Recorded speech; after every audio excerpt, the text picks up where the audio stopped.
오늘 봉독할 말씀은 누가복음 4장 1절에서 13절까지의 말씀입니다. 신약성경 93페이지에 있습니다. 봉독하겠습니다. 예수께서 성령의 충만함을 입어 요단강에서 돌아오사 광야에서 40일 동안 성령에게 이끌리시며 마귀에게 시험을 받으시더라. 이 모든 날에 아무것도 잡수시지 아니하시니 날수가 다함에 줄이신지라. 마귀가 이르되 네가 만일 하나님의 아들이여든 이 돌들에게 명하여 떡이 되게 하라. 예수께서 대답하시되 기록된 바 사람이 떡으로만 살 것이 아니라 하였느니라. 마귀가 또 예수를 이끌고 올라가서 순식간에 천하 만국을 보이며 이르되 이 모든 권위와 그 영광을 내가 네게 주리라. 이것은 내게 넘겨준 것이므로 내가 원하는 자에게 주노라. 그러므로 내가 만일 네게 절하면 다 내 것이 되리라. 예수께서 대답하여 이르시되 기록된 바 주 너의 하나님께 경배하고 다만 그를 섬기라 하였느니라.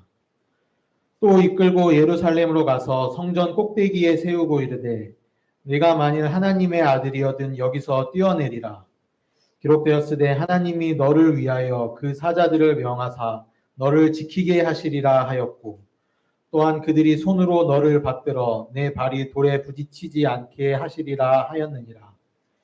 예수께서 대답하여 이르시되 주 너의 하나님을 시험하지 말라 하였느니라. 마귀가 모든 시험을 다 한 후에 얼마 동안 떠나니라. 아멘. 이것은 오늘 우리에게 주시는 하나님 말씀입니다. 하나님 감사합니다. 우리가 지난주에 동일한 본문 말씀으로 예수님께서 하나님 나라 복음 사역을 시작하기 직전에 겪으신 그 시험의 첫 번째 시험에 대해서 함께 말씀의 은혜를 나눈 일이 있습니다. 그것은 어떤 시험이었습니까? 돌을 떡으로 만들어 먹어라. 먹는 것에 대한, 먹고 사는 문제에 대한 시험이다. 이렇게 말씀을 드렸죠. 또 주께서는 그것을 말씀으로 물리치셨습니다. 그리고 사람이 떡으로만 살 것이 아니라 무엇으로요? 말씀으로 사는 것이야 라고 말씀하셨습니다. 바꿔 말씀드리면 우리가 먹고 사는 문제가 왜 중요하지 않겠습니까? 정말 중요하죠. 그러나 우리 하나님의 사람들은 먹고 사는 모든 문제는 하나님께 맡겨드리고 우리는 하나님의 일을 하루하루 해 나가는 겁니다. 라는 말씀을 드렸다 했습니다. 오늘 이어지는 말씀을 보면 두 번째, 세 번째 시험이 기록되어 있는 것을 보게 되는데요. 우리 성도 여러분, 두 번째 시험은 어떤 것입니까? 오늘 말씀을 보면 마귀가 나에게 절하라 이렇게 말하는 것을 우리가 보게 됩니다. 그러면서 뭐라고 말을 하느냐면요. 6절 말씀 한번 볼까요? 이르되 이 모든 권위와 그 영광을 내가 네게 주리라. 이것은 내게 넘겨준 것이므로 내가 원하는 자에게 주노라. 이렇게 말합니다. 그러니까 내가 얼마든지 이것을 다 너에게 줄 수 있다. 이렇게 지금 말하고 있는 것이죠. 여러분 이게 먼저 한번 점검해 보면 이게 사실입니까? 이게 사실인가요? 아닌가요? 누가 마귀에게 전권을 준 일이 있습니까? 그런 일이 없습니다. 그러니까 이것은 명백한 거짓말입니다. 그러니까 마귀가 우리를 시험하고 유혹할 때는요.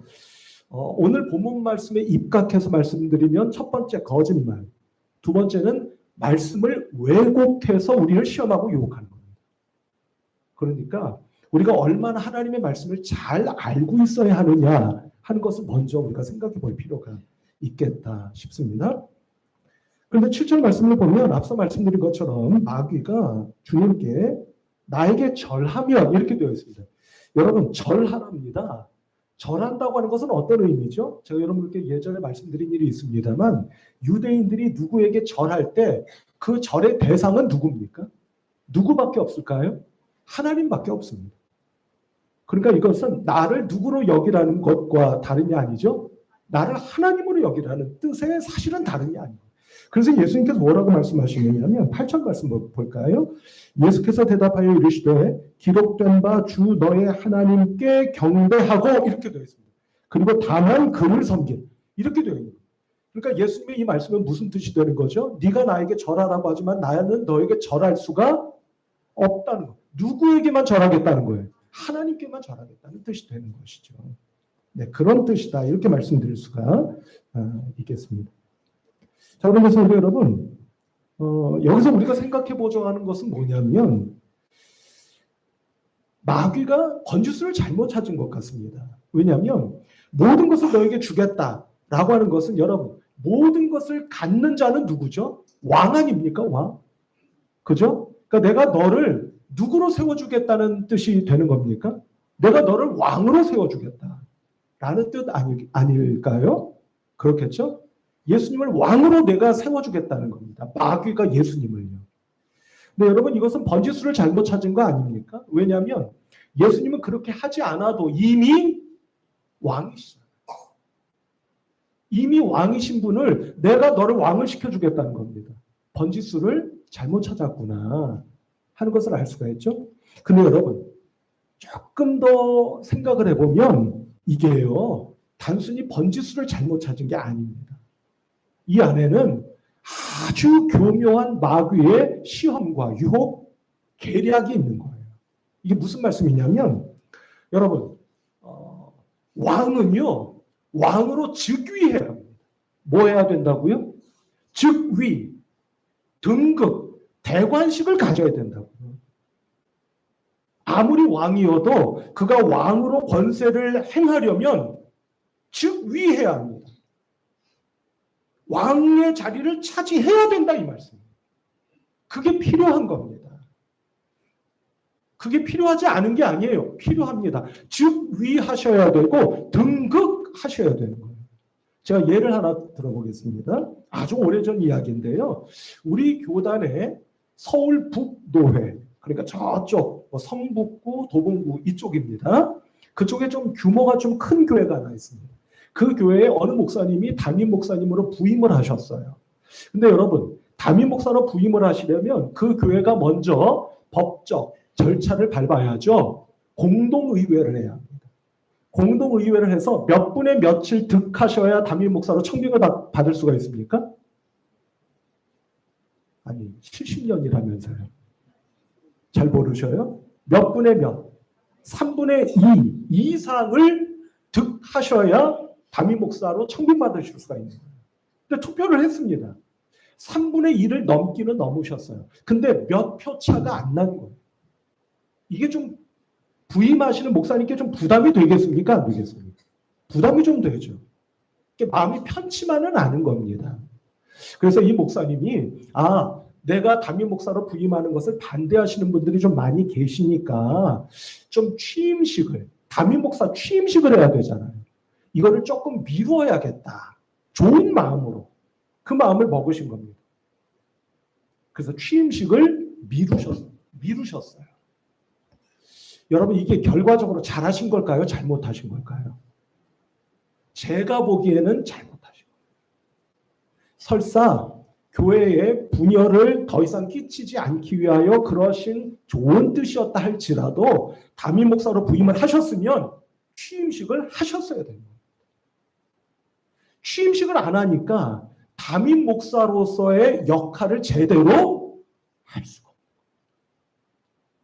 결국 이 목사님이 1년 만에 교회를 떠나셨어요. 당신 스스로 떠나셨어요. 여러분, 취임식이 별것 아닌 것 같아도 이렇게 중요해요. 그러니 예수님은 왕이세요. 누가 뭐라고 해도 왕이십니다. 사탄이 왕으로 내가 너를 세워줄게 할 필요가 없는 거예요. 번지수 잘못 찾았다고 말씀드렸잖아요. 근데 이게 번지수를 잘못 찾은 것만이 아니라 여러분, 이 취임식을 안 하면, 다시 말해서 왕으로서 즉위식, 대관식, 등극을 하지 않으면 안 된다는 말씀이에요. 이게 무슨 말이냐면, 여러분, 제가 이것을 조금 좁혀서 말씀을 드려보도록 하겠습니다. 마귀는 지금 무슨 유혹을 하고 있는 거냐면 이런 유혹을 하고 있는 겁니다. 야, 예수야, 너 뭐하러 십자가를 지냐? 뭐하러 고난을 받아? 편하게 살아, 편하게. 내가 영광을 너에게 줄게. 왕이라고 하는 영광을 줄 터이니 너 즉위식 하지 마. 십자가 지지 마. 고난받지 마. 라는 유혹이라는 말씀이에요. 여러분 고난 받고 싶으세요? 뭐 견딜만 하시는 모양들이시네요. 고난 받고 싶으세요? 누가 살면서 고난 받고 싶고 고통 받고 싶겠습니까? 그 누구도 고통 받고 싶지 않고 고난 받고 싶지 않아요. 그러니까 이게 엄청난 시험이고 유혹인 겁니다. 그런데 예수님께서 어떻게 하셨죠? 말씀으로 그 유혹을 물리치시고 십자가의 길을 가시겠다는 거예요. 고난을 받으시겠다는 겁니다. 여러분 여기서 우리가 놓쳐서는 안 되는 것이 한 가지 있습니다. 그럼 제가 여러분께 이제 여쭤볼게요. 즉위식을 하셔야 된다고 말씀드렸어요. 왕으로 등극하셔야 된다고 말씀드렸습니다. 그러면 예수님의 왕으로서의 즉위식은 언제입니까? 그게 언제죠? 아유, 기가 막힌 말씀을 하셨네요. 제가 여러분께 여쭤보려고 그랬거든요. 그리고 여러분들이 그 대답하시면 그거 틀렸다고 제가 말씀드리려고 준비하고 있었거든요. 그냥 준비한 대로 하겠습니다. 여러분, 부활하셨을 때 즉위식을 하신 거겠습니까? 뭐 분위기가 이러니까 아니신 것 같죠? 그러면 부활하시고 제자들과 함께 40일 동안 머무시다가 하늘나라로 승천하셨을 때 즉위식을 하신 것 같으십니까? 물론 이견이 있을 수 있겠습니다만 예수님은 십자가에 못 박히셨을 때 온 세상, 온 우주 만물의 왕으로 즉위하시고 그래서 여러분 예수님의 십자가는 예수님의 왕좌, 왕의 자리인 것. 예수님이 쓰신 가심 연류관은 뭐가 되는 거겠습니까? 그분이 쓰신 왕관이 되는 거예요. 이게 성경이 우리들에게 가르쳐 주시는 놀랍고도 신비로운 은혜의 섭리인 겁니다. 여러분 왜 그럴까요? 마리조와 십자가가 왕좌이고 마리조와 가심연류관이 왕관인 겁니까? 그럴 법하네. 그게 아닌 겁니다. 그럼 대체 뭘까요? 왜 십자가가 예수님이 왕으로 등극하시는 등극의 자리요? 즉위식 현장이 되는 거겠습니까? 여러분, 하늘에는 태양이 두 개입니까? 하나입니까? 하나입니다. 마찬가지로 세상의 왕은 몇 사람밖에 있을 수 없는 겁니까? 한 사람밖에 있을 수 없는 거예요. 근데 여러분 지금 거짓 왕과 진짜 왕이 같이 왕으로 나선 겁니다.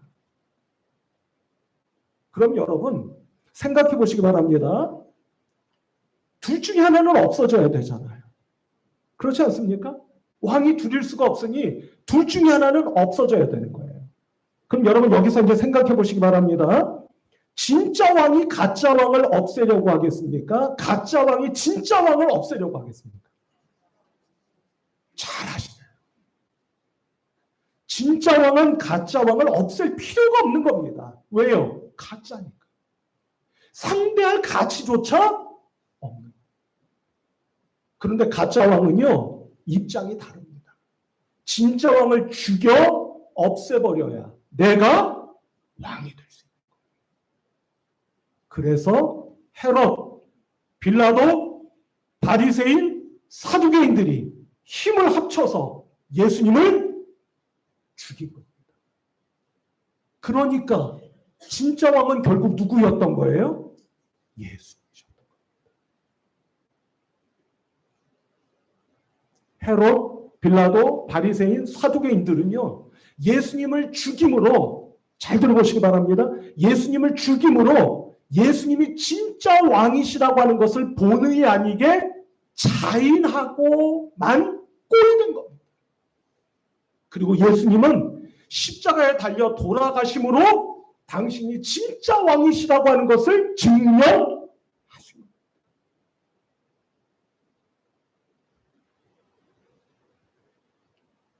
그래서 사도 바울은 고린도전서 1장 18절에서 이렇게 말씀합니다. 이 사실을 꿰뚫어 본 사도 바울은 이렇게 말하고 있는 거예요. 함께 보실까요? 같이 한번 읽어보십시다. 시작. 십자가의 도가 멸망하는 자들에게는 미련한 것이요 구원을 받는 우리에게는 하나님의 능력이다. 뭐가요? 뭐가? 십자가의 도가. 십자가가 어떻게 능력입니까? 십자가는 패배이고 희생이잖아요. 근데 그게 하나님의 능력이라고 선언하고 있는 겁니다. 이게 어떻게 가능합니까? 십자가에서 예수님은 진짜 왕으로 즉위하셨고 등극하셨기 때문입니다. 왕에게는 뭐가 있는 거예요? 능력이 있는 거죠. 따라서 우리 성도 여러분, 주님은 십자가를 지지 말라고 하는, 뭐하러 고생하느냐, 뭐하러 고통받고 뭐하러 고난받느냐는 마귀의 유혹을 물리치시고 그 십자가와 고난의 현장에 당신을 던지심으로 진짜 왕이 되셨다. 영광 받으셨다. 성도 여러분, 따라서 지금 얼마나 힘들고 어려운 일들이 많으십니까? 고통스럽고 고난의 가시밭길을 걸어가고 계시는 저이고 여러분들 아니십니까? 그런데 성도 여러분, 그 십자가와 고난을 하나님, 저 이것 좀 빨리 치워주세요. 물론 우리가 그렇게 기도합니다. 그러나 우리에게 고난과 십자가를 주신 것도 하나님이시요 하나님의 은혜가 맞다면 그 고난과 십자가의 길을 예수 그리스도처럼 오늘 말씀에 의지하여 믿음으로 한 걸음 한 걸음 걸어가실 때 그 십자가를 통하여 왕 위에 즉위하셔서 영광 받으셨던 주님처럼 저와 여러분들도 더 큰 은혜, 영광을 받게 되는 나날, 그 순간이 오게 될 줄로 믿습니다. 믿으시기를 주님의 이름으로 축복합니다. 마귀는 여기서 멈추지 않죠. 이어서 세 번째 시험을 가해 옵니다. 그 시험은 무엇이죠? 오늘 본문 말씀 몇 절입니까? 4장 9절 이하를 보시면 여러분 이 시험 잘 아시죠? 또 어떤 시험입니까? 마귀가 예수님을 어디로 끌고 가죠? 성전 꼭대기로 끌고 갑니다. 그리고 뭐 하라고 합니까? 여기서 뛰어내리라. 그러면서 이렇게 말하죠. 10절 11절입니다. 한번 볼까요? 10절 기록되었을 때 하나님이 너를 위하여 그 사자들을 명하사 너를 지키게 하시리라 하였고 11절 또한 우리 같이 읽어볼까요? 시작. 또한 그들이 손으로 너를 받들어 네 발이 돌에 부딪히지 않게 하시리라 하였느니라. 아멘. 여러분 제가 좀 전에 이렇게 말씀드렸죠. 마귀는 우리를 시험하고 유혹할 때 어떻게 해요? 첫째 거짓말. 둘째는 뭐라고 했습니까? 하나님의 말씀을 왜곡한다고 했습니다. 그러니까 성도 여러분 말씀을 잘 아셔야 된다고 말씀을 드리지 않았습니까? 내가 필요한 말 또는 우리 성도들 잘 들어보시기 바랍니다. 내가 들어야 할 말이 아니라 듣고 싶은 말만 들을 때 우리가 본의 아니게 말씀을 왜곡할 수 있다 하는 것을 알아야 된다. 아셔야 된다. 이 말씀을 드리지 않을 수가 없을 것 같습니다. 왜요? 마귀가 지금 무엇을 가지고 무엇을 가지고 예수 그리스도를 시험하는 겁니까? 하나님의 말씀을 가지고. 이렇게 기록되어 있지 않느냐? 그러니 겁먹지 말고 뛰어내려. 너를 천사들이 하나님이 지켜주실 거야. 여러분 성전에서 뛰어내리면 얼마나 멋있겠습니까? 이것처럼 폼나는 일이 있을까요? 이것처럼 화려하고 멋진 일이 있겠습니까? 성전에서 뛰어내리는데 사람들이 다 날 봐요. 그리고 내가 안 다쳐요. 그럼 사람들은 다 그 순간 인정할 겁니다. 나를 누구라고? 메시아라고. 그리스도라고 한 번에 단박에 인정할 겁니다. 그러니 얼마나 이게 시험이고 유혹이겠느냐 하는 것이죠.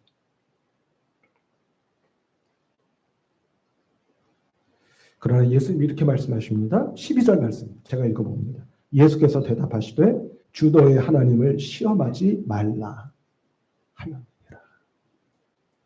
더 이상 나를 시험하지 말라는 겁니다. 내가 너의 뜻에 따르지 않겠다는 겁니다. 여러분 좀 전에 성전에서 뛰어내릴 때 그것이 얼마나 멋지고 폼나겠느냐 말씀드리지 않았나요? 여러분 제가 멋지고 폼난다는 얘기는 무슨 얘기냐면 여러분 유대인들은요 오래도록 메시아를 기다려왔잖아요. 근데 그 메시아가 이 땅에 올 때 어떻게 올 거라고 믿었습니까? 성경 말씀을 한번 볼까요? 다니엘서 7장 13절입니다. 말씀 같이 한번 읽어볼까요? 자, 어떻게 오실 거라고 믿고 있었는지 한번 봅시다. 시작.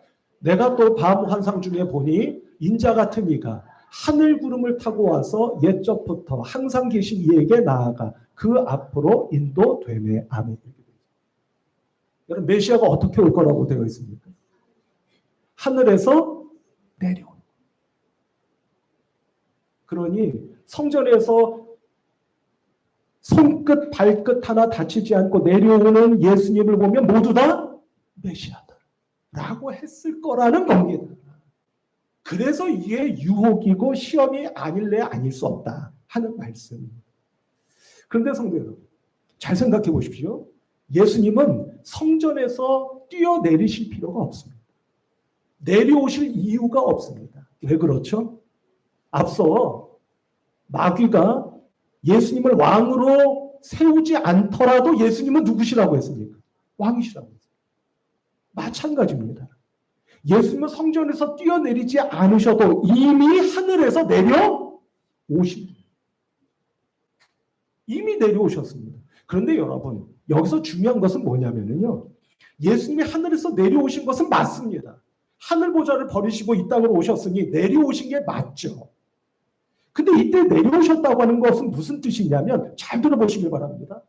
내려오신 것 자체로 메시아의 영광을 받으시는 게 아니에요.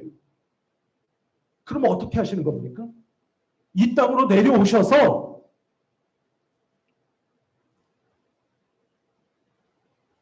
인간 군상들 사이에 들어오셔서 우리의 모든 희로애락, 갈등, 반목, 눈물, 아픔 그 모든 것을 보듬고 끌어안고 치유하고 싸매고 끌어안고 함께 당신의 사람들의 손을 잡고 다시 하늘로 올라가실 때 영광을 받으시는 거예요. 이 말씀을 한번 볼까요? 요한복음 12장 32절 말씀입니다. 이 말씀이 그 사실을 우리에게 증명해 주고 계신다고 믿어집니다. 같이 한번 읽어볼까요? 시작. 내가 땅에서 들리면 모든 사람을 내게로 이끌겠노라 하시니. 아멘. 내가 땅에서 어떻게 하면은요? 들리. 이게 무슨 뜻이에요? 들린다는 게 무슨 뜻입니까? 하늘로 올라가면은요? 아니에요. 내가 들려서 어떻게 됐다는 겁니까? 십자가에 못 박힐 때. 그때 내가 사람들을 이끌겠노라 라고 말씀하셨어요. 내려오시는 것을 보여주심으로만 나 메시아야 그리스도야 라고 말씀하신 것이 아니라 내가 이 땅으로 내려와서 수많은 사람들과 때로는 갈등도 하고 고민도 하고 괴로워하기도 하고 눈물도 같이 흘리면서 함께 그 사람들의 손을 잡고 하늘로 올라갈 때 내가 그들을 함께 손 맞잡는 그 순간 내가 영광받게 될 거야 라는 말씀에 다름 아니다는 말씀입니다. 이 사실을 아주 분명하게 말씀해 주는 성경의 장면이 있죠. 그 장면이 어떤 장면이냐면 여러분 변화산상의 장면을 기억하시죠? 예수님께서 변화산이라고 우리가 부르는 산에 오르셨습니다. 그때 이 세상에서는 찾아볼 수 없는 희고 광채가 나는 모습으로 변화되셨죠. 그래서 우리가 그 산을 변화산이라고 부르는 거 아닙니까? 여러분 그때 베드로가 너무나 놀랐잖아요. 너무나 감동했습니다. 그래서 여기에 초막 셋을 지으십시다. 하나는 누구를 위해? 주님을 위해. 하나는 누구를 위해? 모세를 위해. 하나는 누구를 위해? 엘리야를 위해. 짓고 여기에 머무십시다 라고 했습니다. 바꿔 말하면 이 영광된 자리에 주여 머무시옵소서 이 얘기 아닙니까? 이 장면은 나테마가 누가 공간복음서 모두에 기록되어 있습니다. 그때 주님께서 뭐라고 말씀하셨죠? 심지어는 하나님께서 뭐라고 하셨습니까? 이는 내 사랑하는 아들이니 너희는 저의 말을 들어라. 라고까지 말씀해 주셨습니다. 근데 그 끝에 주님께서 뭐라고 말씀하셨죠? 생각이 안 나시죠? 생각 안 나시는 게 맞습니다. 왜요? 아무 말씀도 안 하셨거든요. 아무 말씀도 안 하시고 어떻게 하셨습니까? 산에서 내려 무엇을 우리에게 말씀하시는 겁니까? 내가 이 땅에 그리스도로 내려온 그 사실만으로 내가 영광 받는 것이 아니야. 나는 저 산 아래로 내려가야 해. 내려가서 산 아래에 있는 병자들, 마음 다친 사람들, 눈물 흘리는 사람들, 그 사람들의 손을 맞잡고 다시 하늘로 올라갈 때 내가 영광 받는 것이야 하는 것을 우리에게 말씀하시는 게 아니겠느냐 하는 거죠. 성도 여러분, 주님은 이처럼 당신 홀로 영광 받기를 원하시는 분이 아니신 겁니다. 물론 영광은 혼자 받으시지요. 그러나 그 영광된 자리에 홀로 가시는 것이 아니라 우리 같은 부족하기 이를 데 없고 연약하기 이를 데 없고 어떨 때는 먼지맛도 못한 것 같은 우리들과 함께 그 자리를 가기를 원하고 계신다 하는 것입니다. 제가 지난 주 중에 아주 재미있는 그 장면을 한 가지 목격한 것이 있습니다. 지난 월요일 날 제가 잘 아는 저희 선배 목사님을 만나서 같이 점심 식사를 하고 그 교회로 돌아오는데요. 교회로 돌아오는데 여러분 그 행주대교를 제가 건너고 있었습니다. 내가 행주대교를 건너서 쭉 달리다가 그 차가 잠깐 섰어요. 근데 제 바로 앞차 그 뒷 유리창에 스티커가 하나 붙어 있었습니다. 근데 여러분 보통 이런 스티커 보셨죠? 아이가 차 안에 있습니다. 아이부터 구해주세요. 그런 스티커 보신 일 있으세요? 운전을 하시는 분들은 아마 그런 걸 보셨을 거예요. 근데 그 스티커에 뭐라고 써 있었는지 아십니까? 아시는 분이 계시네요. 그 스티커 있는 데가 좀 붙이신 분이 좀 있는 모양이네요. 아이가 없습니다. 저부터 구해주세요. 라고 되어 있었어요. 아이가 없습니다. 저부터 구해주세요. 말 되죠? 근데 제가 그것을 물끄러미 보다가 주님이 생각이 났습니다. 주님은 나 홀로 영광 받기를 원하시는 분이 아니라고 말씀드렸어요. 물론 영광은 혼자 받으십니다. 홀로 받으셔야죠. 우리가 어떻게 영광을 받겠습니까? 그러나 그 영광된 자리에 나아가는 은혜는 우리가 함께 주님의 손을 잡고 가게 될 것이다. 주님은 그것을 원하고 계신다. 라고 하는 사실. 이 사실을 꿰뚫어 본 바울이 이렇게 말씀하는 말씀이 있습니다. 말씀을 한 번만 더 보실까요? 에베소서 4장 7절로 9절까지의 말씀입니다. 한번 우리 같이 읽어볼까요? 시작. 우리 각 사람에게 그리스도의 선물의 분량대로 은혜를 주셨나니 그러므로 이르기를 그가 위로 올라가실 때에 사로잡혔던 자들을 사로잡으시고 사람들에게 선물을 주셨다 하였도다. 올라가셨다 하였은즉 땅 아래 낮은 곳으로 내리셨던 것이 아니면 무엇이냐. 놀라운 말씀 아닙니까?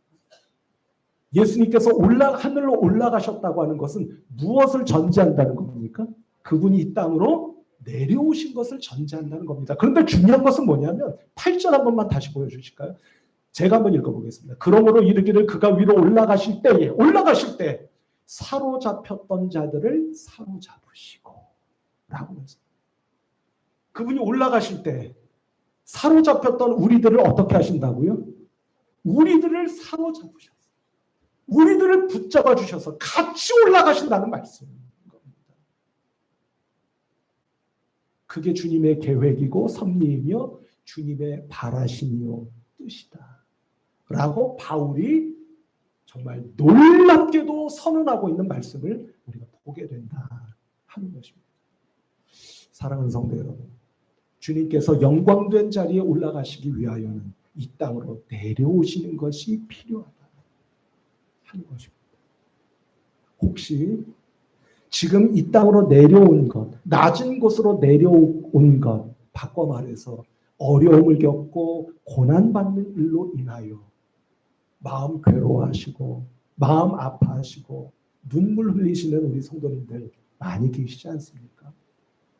그것은 무엇을 위함이라 바울이 지금 말씀하고 있는 겁니까? 다시 올라가기 위함이라고 우리에게 말씀하고 계시는 것입니다. 마치 주님처럼